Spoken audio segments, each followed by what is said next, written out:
Hello guys, welcome back to our channel Food Art Vlogs. ഇത് Onam സീരീസിൻ്റെ last എപ്പിസോഡാണ്.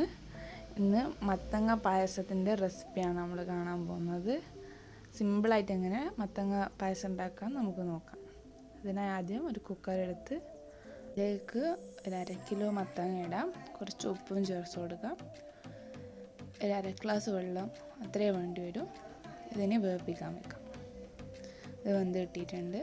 ഇനി അത് മിക്സിയിലിട്ട് നന്നായി ഒന്ന് അടിച്ചെടുക്കാം. ഇനി അത് നമുക്കൊരു പാത്രത്തിലേക്ക് മാറ്റി വെക്കാം. ഈ ഒരു പരുവത്തിൽ അടിച്ചെടുക്കണം. ഓക്കെ,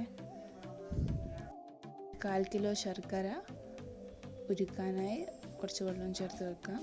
ഉരുക്കിയ ശർക്കര വേറെ പാത്രത്തിലേക്ക് മാറ്റി ശർക്കര നന്നായി തിളച്ച് വരുമ്പോൾ നമുക്ക് നേരത്തെ അടിച്ചു വെച്ചിട്ടുള്ള മത്തങ്ങ ഇതിലേക്ക് ചേർത്ത് കൊടുക്കാം. എന്നിട്ട് നന്നായി ഒന്ന് യോജിപ്പിച്ചെടുക്കാം. ഇത് നന്നായി ഒന്ന് തിളച്ച് വരുമ്പോഴത്തേക്കും ഇതിലേക്ക് ഒരു ഗ്ലാസ് വെള്ളത്തിൽ 2 ടേബിൾ സ്പൂൺ അരിപ്പൊടി കലക്കിയൊരു മിക്സാണിത്. ഇതും കൂടി ഇതിലേക്ക് ചേർത്ത് കൊടുക്കണം. കുറച്ചുകൂടി കട്ടിയിട്ടാൻ വേണ്ടിയാണ് ഇങ്ങനെ ചേർക്കുന്നത്.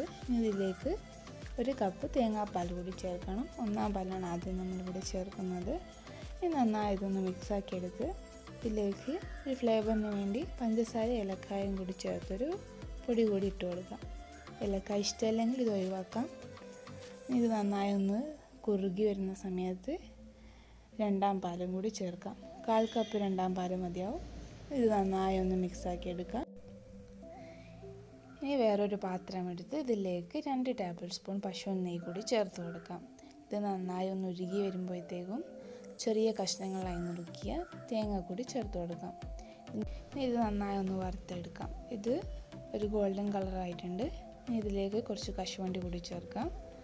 കുറച്ച് കിസ്മിസും ചേർത്ത് കൊടുക്കാം. നന്നായി ഒന്ന് വറുത്തെടുക്കാം.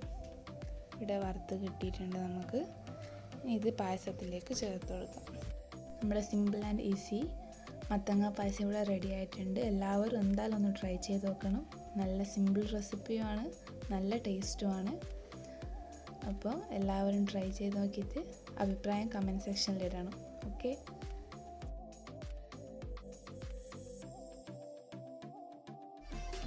Thank you for watching. Do share, like and subscribe. Bye bye. Love.